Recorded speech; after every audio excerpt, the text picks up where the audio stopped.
حضرتك هنسأل الطفل أسئلة بسيطة جدا بس عشان نشوف تقييمه قبل ما يدخل الحضانة. طب ممكن حبيبي تقولي أي كلمة بتبتدي بحرف البي؟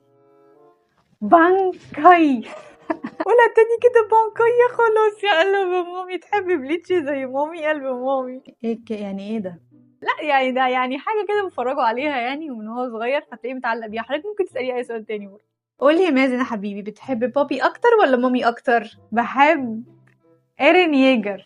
يا كلب يا كلب، مش قايله لك تقول لوفي. اخر سؤال يا مازن يا حبيبي، ده مهم جدا. لو في حد في الكلاس ضايقك بتعمل ايه؟ هل بتروح تقول الميس ولا بتروح تقول بابي ومامي؟ لو حد ضايقني هو بيعض ايده ليه؟ هتدك المدرسه حبيب مامي، هتدك المدرسه ينفع.